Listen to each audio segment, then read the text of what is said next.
Welcome. You're listening to episode 33 of Pause and Play with Dr. J, the Prevent-A-Vet podcast.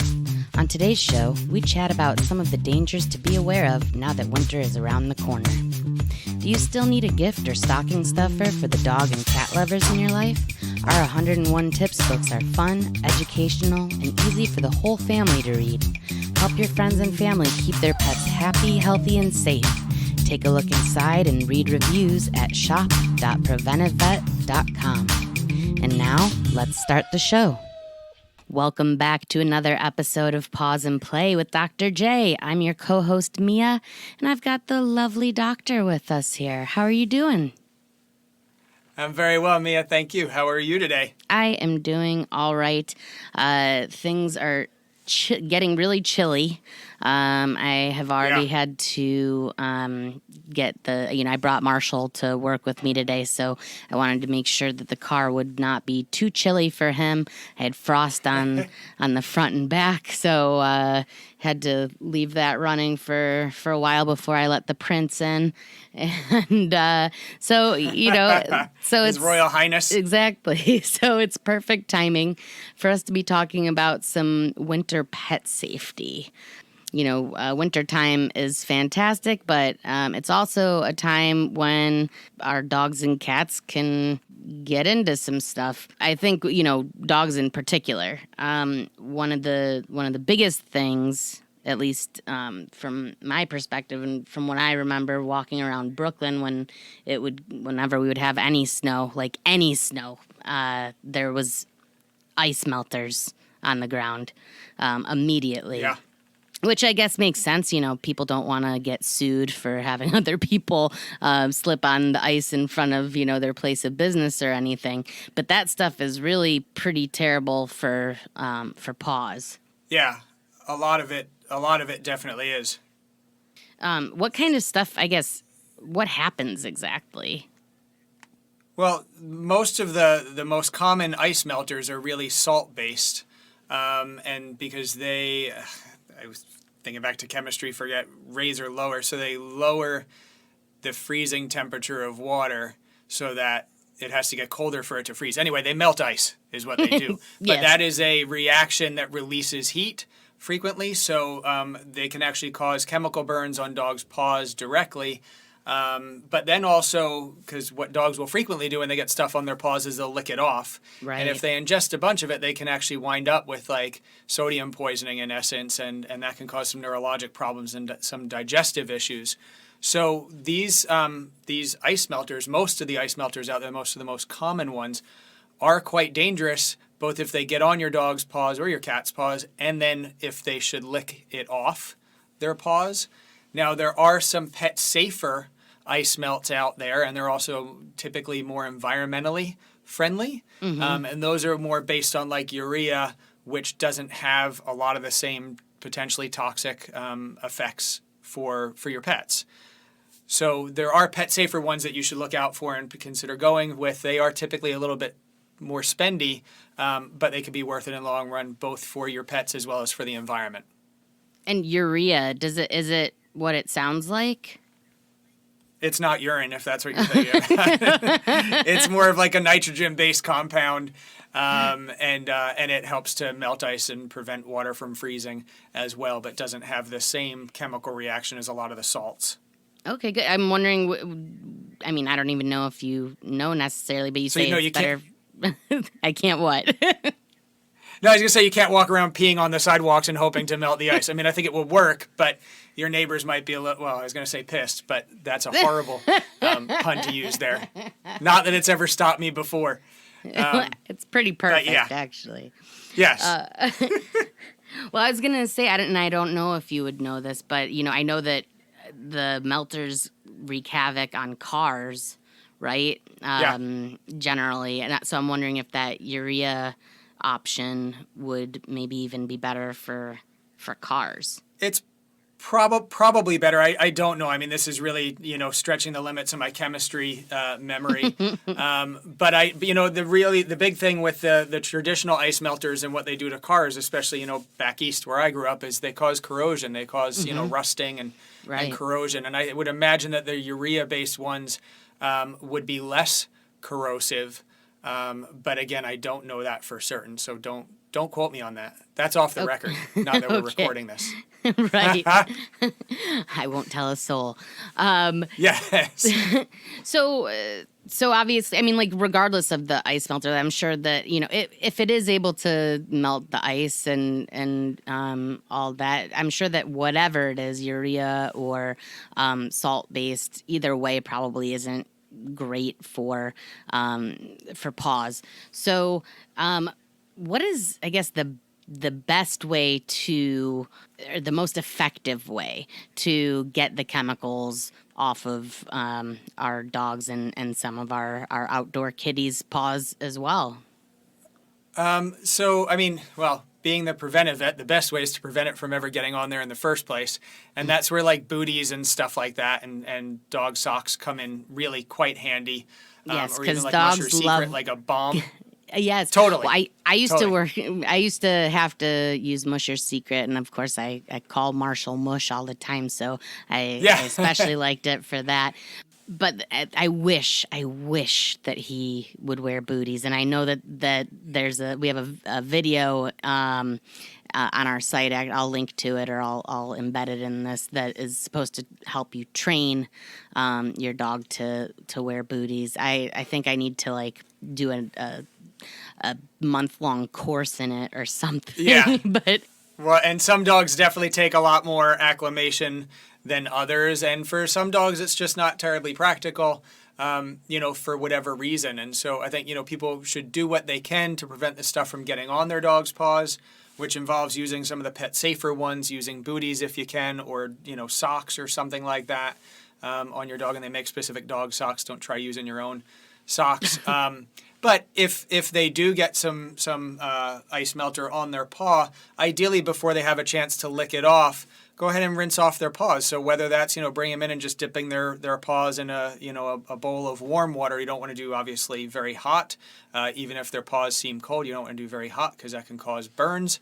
You just want to do sort of like room temperature to tepid water. You could just dip them in and then towel dry them off.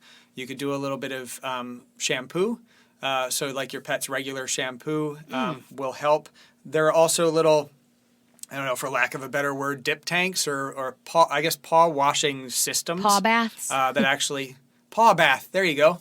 And if it's not called that, let's trademark that. Okay. TM, And, baby. TM. and yeah, so yeah, that's right. Not TMI, just TM. The TMI was the whole thing about peeing on your sidewalks. So the paw baths are basically like a pitcher type thing, and they've got these little silicone bristly brush things that when you dip your dog's paws in, they get a wash and then sort of brush off.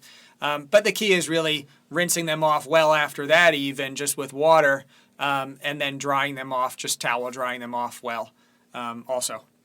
Let me back up because you mentioned Musher's Secret, and I remember that when I was using that back in Brooklyn, I used it, and then I was like, am I using this correctly? Because it's kind of like, okay, well, the second that you put this, it's like a Vaseline kind of a It's texture. like a balm. Yeah. Yeah.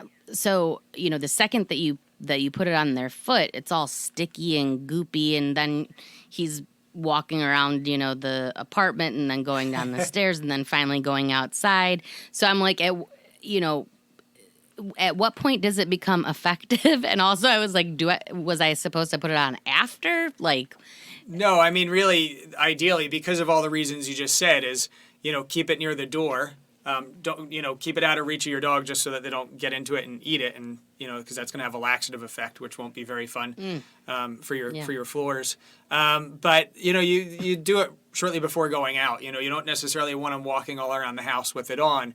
I mean, it wouldn't be the end of the world, but it can certainly make things a little bit more slippery on slick floors. But if, because plenty of people use it even indoors to help protect their dog's pads or sort of help keep them hydrated, the pads, you put it on, rub it in, and then wipe off the excess. But in terms of protecting your pet's paws before going out, just do it right before going out. And yes, it will make them a little bit more tacky or attractive, sticky to things, which potentially could be the ice melters or gravel or whatnot, but it is forming a little bit of a protective layer kind of like Vaseline does on your dog's paw pad. Okay. So I was doing it right. It's just Yeah.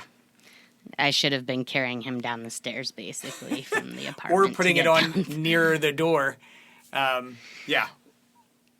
Yeah, well, except I was on, when you're up on a different floor of the apartment and a to walk down. get outside. Yeah, and Yeah. nobody wanted my stuff hanging out in the in the hallway. Yes. So Marshall, I'm lucky enough that while he did have to use the mushers and while he doesn't wear booties, he doesn't have like the webbed paws and the since he's a Frenchie, he doesn't have like a ton of hair in between there. But a lot of the dogs around the office, like Clover, the Portuguese water dog, and Mary Berry, the doodle, like they have like really like a lot of fur in between there. So they tend to kind of gather popsicles, like icicles in between there. How is it best? I mean, is that worrisome during the winter even? As somebody that doesn't have one of those kinds of dogs, I don't even know how worried. It always has boggled my mind to begin with, like how they're able to even manage outside without wearing any shoes on a regular basis. So, yeah. No, and a lot of dogs will get it, and even if they just, have a lot of fur between their toes. I mean, the snow, it just makes little snowballs or, icicles, popsicles. And really, what we don't want people doing is taking scissors near their dog's paws and trying to cut those out. Or even we don't want that, and even clippers. I mean, it's really unnecessary. The best way, in my opinion, to get rid of those, and you could do, really the best way is to wrap a towel around their paw and just warm things up gradually, and then that ice will melt. If you have the ability to put the towel in the clothes dryer for a couple of minutes, not to get it, super hot, but just to get it a little bit warm. I do that before getting in the shower in the winter. It works. There you go. Yeah. But yeah, so the different, that drastic temperature change can potentially cause some damage and some discomfort to your dog. So I would even use caution dipping their sort of frozen paws, their little popsicle paws in water. Just wrap them in a towel, potentially a slightly warm towel, and then just give it a little bit of time for those things to melt, and then you just sort of tease them out with your fingers. Okay. That sounds pretty easy. It sounds like something I could do if necessary. Yeah. No. Very, very high tech. Yeah.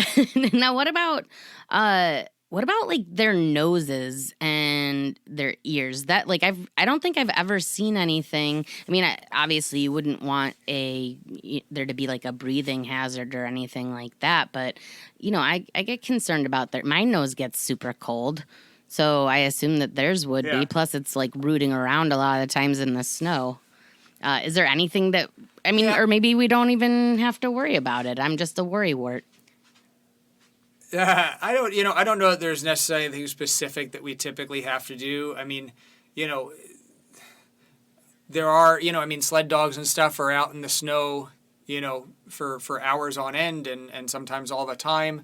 I don't know that really the nose is too big of a concern, as long as the covering of the nose, that little sort of speckly cobblestone, what we call the nasal planum, is healthy.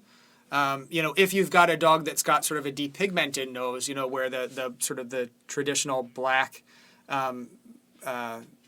covering or surface is now turning white or gray. Mm-hmm. There's a condition, I think it's called snowy nose, in some dogs that they'll get as they get older. I mean, there you actually have to worry about, even in the winter, potential sunburn, because on some of those really sunny days, and especially because snow will reflect the ultraviolet light, so protecting those with sunblock, and there is that FDA approved EpiPet, that could be helpful. But in terms of protecting the nose per se from cold, don't know that there's really too much that we have to do or worry about, and not really a terribly practical option, even if we had to, especially like, in Marshall with a little Frenchie brachycephalic, there's really nothing you could put on their face that's going to make, not compromise their breathing even further. But even with these long snout dogs like collies and stuff like that, again, nothing that I think we really have to worry too much about. And similarly with ears, I mean, yeah, Marshall with his big, Frenchy Batman ears, and a lot of these dogs that have these big ears, I mean, they are definitely a source of heat loss because they're so thin and they've got their little capillaries, their blood capillaries, and so we can get some heat loss through there. If your dog will wear a hat, if they're going to be out for a while, if they'll wear a hat or like a headband or something like that, again, that's not going to compromise their vision or make them uncomfortable or distract them and potentially cause them to get injured, then that's great. If not, just minimize their time outside when it's cold, and certainly when the wind chill is really low, or like if you're getting freezing rain, just kind of the same way I think we'd approach ourselves in terms of limiting time outdoors. And you're right, in a breed like a Frenchie that has a sort of an ear with not a lot of fur covering and that really sticks up. I mean, those are areas, those are extremities that in very cold weather, the body, because it's the primary goal is to protect and make sure that they've got blood flow to the brain, the heart, the kidneys, and the vital organs, of which the ears are not. So if it's too cold and they're outside too long, the body will start shunting blood from the ears to these other vital organs. And so the ears are definitely at risk of frostbite damage. So limiting time outside, taking some steps to protect them in terms of a hat or something like that if they'll wear it, and then just, again, gently warming them up when you come inside, again, putting a towel on them can help. Actually, this made me think of something that's not exactly, it's not a safety hazard thing, but it's definitely something to think about, and, something that I definitely had to think about, I have to continue thinking about myself, actually, is, just don't forget to exercise them indoors and give them because it's so easy to do, especially if you're like used to really being active with your animals outside. When the weather gets crappy, I think it's really easy to forget that they still need that stimulation and that activity, and it doesn't have to, even if you're used to taking them for really long walks outside, like there's definitely stuff you can do in your home to make sure that they're getting that physical and mental stimulation. Yeah, and mental exercise, it can be extremely exhausting for a lot of dogs and cats. So don't overlook the power of mental exercise in terms of training, brain games, interactive feeders, and things of that nature when it's too cold to go outside. I think we've got an article on the site, or multiple, about ways to kind of burn through your pet's energy and help them get the engagement, mental and physical, that they need when the weather outside isn't very conducive, whether it's too hot or too cold. Yeah, definitely. And speaking of burning, how about fireplaces? There's probably a few different safety hazards to think about when it comes to fireplaces. I know one just on my side of things is that I really need to get mine clean. So before lighting it back up for everybody's lungs involved, it would be really good of me to get that cleaned. Yeah, well, and that's like the creosote buildup in chimneys and whatnot that happens in fireplaces. And I think whatever organization or group is that recommends. I mean, I think people typically recommend having your chimneys cleaned regularly. Maybe it's even every year before starting them up. I think there are some logs that you can burn to help get rid of that creosote. Again, you wouldn't want to do it with your pets in the room, just to be on the safe side. But yeah, definitely. I mean, because that creosote buildup is not just a respiratory hazard for people and for pets, but it's also a fire hazard. I mean, there have been chimney fires that have started from the buildup of gunk in chimneys. And same thing really with like wood burning stoves and whatnot. But the other hazard, talking about respiratory hazards, is that smoke. I mean, if your chimney is not, or your wood stove is not ventilated properly, or you're just getting smoke, any amount of smoke into the home, there is a respiratory irritant concern, which could be present for any cats and dogs, but especially problematic for cats and dogs with existing respiratory conditions, specifically like cat asthma. And then on the dog side, we can get chronic bronchitis, we can get collapsing trachea, laryngeal paralysis. All of these things indicate an already compromised or diseased respiratory system. So whether that be their lungs or their upper airway in terms of their trachea and even like nasal passages and things of that nature. And so for those in particular, you want to be really careful to make sure that your chimney and your ventilation is solid.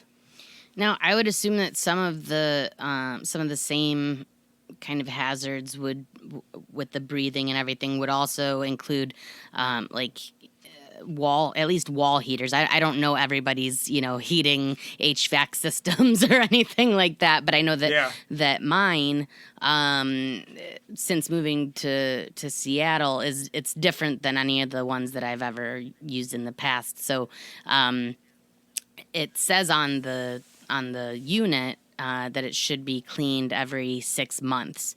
But if you saw the amount of cat hair that regularly builds up around there, you would be like, you need to clean this every week, which, I mean, is not, it's an annoyance, but it's not a bad idea because, I mean, I would assume that there's some fire hazards but also just breathing hazards in general, whatever's being pumped into the house. And it gets you really dry too. Yeah. Well, and that's really, a big thing. I mean, for people and for pets, a lot of the heating systems do dry out the air. And that in and of itself can cause dehydration of the cells that line the respiratory tract and can cause coughing, increase risks of respiratory infections, including things like kennel cough or canine flu, and things of that nature. So, and even it can flare up upper respiratory tract infections in cats, the URIs. So if you've got a cat that's previously had an upper respiratory tract infection, the goopy eyes, the sneezing, the snotty nose, they may be humming along and doing well in the summer, and then all of a sudden the windows close up, you turn on the home heating system, and it dries out the air. Well, that dehydrates the respiratory cells, and that makes them less able to keep these things in check because the viruses that cause most of the upper respiratory tract infections you never really get rid of. You just sort of get them into remission, and it's a management thing. So if you notice that your cat is flaring back up, things like adding a humidifier to your home can help. Things like ensuring that they are getting plenty of fluids in their, either from their water bowls or from their food. So wet food for cats, again, another good reason to sort of have that because it helps to keep them hydrated, throughout their body.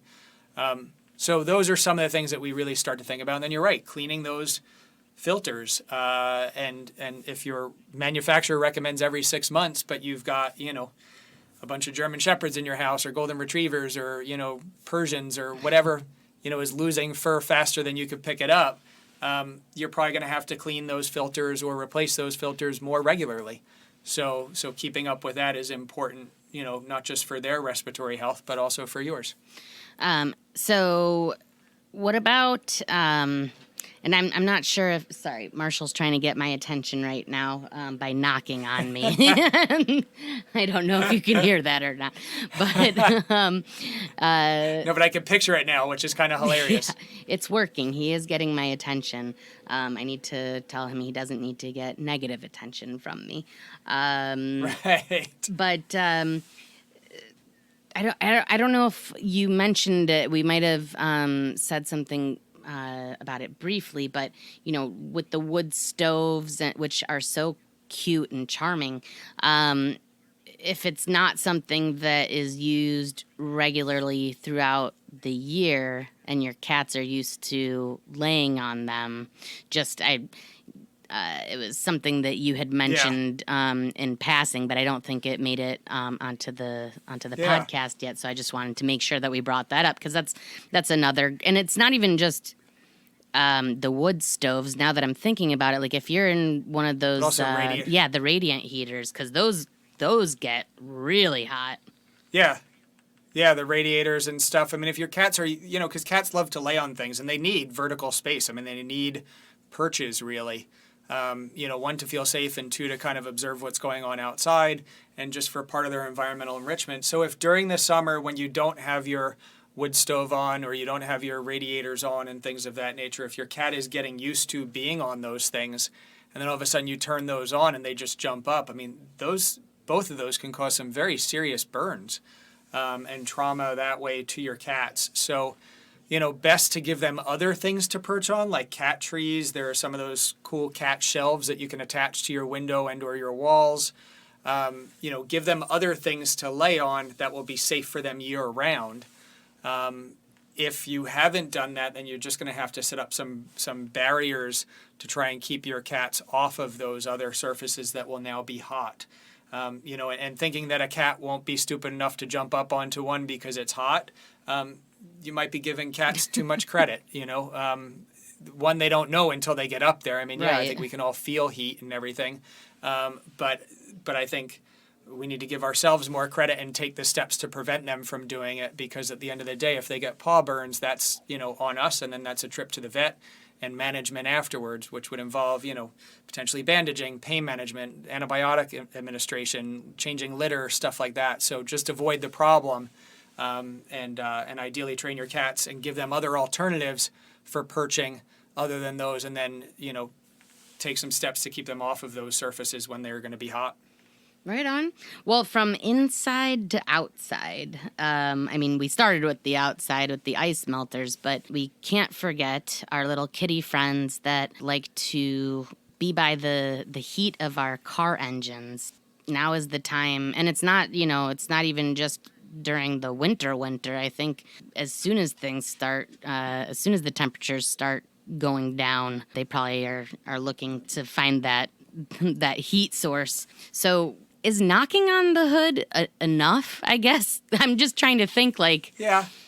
Yeah? Okay, because I was actually thinking about this the other day. I'm like, if I'm a sleeping cat, would the knocking on the hood make me get out of where I'm sleeping? Well, you could either that or you could say, all right, kitty, time for a bath, and they'll take off. Right. But yeah, knocking on the hood. A lot of days, people now have, the alarms on their car. So the little key fob, if you click the door lock twice, it'll sort of, make a little audible beep. That might be enough. And really what you're trying to do is just sort of wake the cat up and give them a bit of a heads up. Cats that are cold will sleep very deeply. They're even their heart rate drops a lot because just the way the receptors on their heart react to in essence, the chemicals, the hormones that help to sort of speed up the heart. They are less sensitive in cold weather, probably more detail than we need for this. But generally speaking, your goal is to give them a fighting chance, before you start up the engine. And so whether that is knocking on the hood or a combination of all these, knocking on the hood, hitting your alarm fob just to do a little audible beep, honking your horn will almost certainly do it before you start your engine.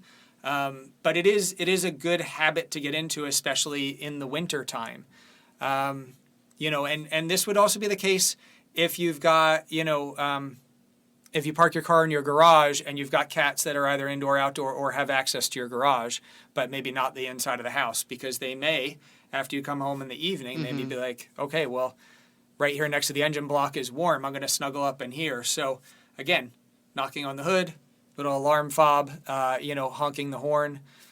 Those are all good things. And then there's that awesome meme. We should try and find it and put it on here of the reminder to knock on your hood, and it's got a cow laying on the hood, or I guess it's from England, so the bonnet of a car. So whatever it takes to get people to think like, winter pet safety. These animals are cold, so there's a chance that they're sort of snuggling up for warmth on your engine block, and so taking some steps to help minimize the chance for injuries is a good, quick and simple, easy thing to do. You'll have to send me that meme. I've never seen it. You always bring. Yeah. I like that you bring all the stuff from across the pond over to this podcast. Right? I try. Make it transatlantic, Nice. intercontinental.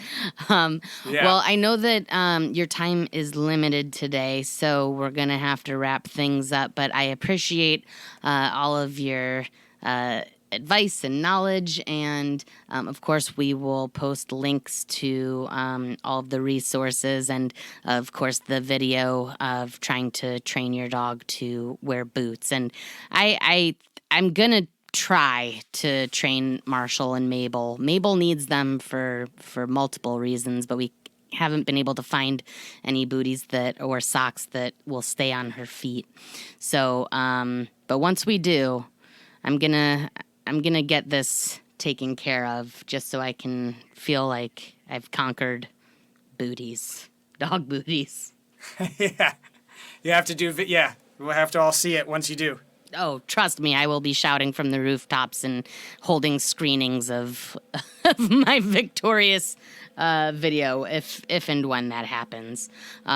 So, Dr. J, thank you again for your time. Yeah, well, thank you, Mia, for helping us get this word out, and have an awesome day. Thank you, you too. And everybody else, we'll be back with another Pause and Play with Dr. J podcast soon. Thanks for listening. If you've got a question for Dr. J that you want him to answer on an upcoming show, head over to preventivevet.com/pauseandplay and fill out our form. You'll also find our podcast archive, as well as links to everything that we discuss on the shows. While you're there, sign up for our newsletter, which includes tips, alerts, and we even made sure to include some cuteness. It's a treat delivered to your inbox every other week. You can subscribe to Pause and Play with Dr. J on iTunes, Stitcher, Google Play, and iHeartRadio. We'll talk to you again soon.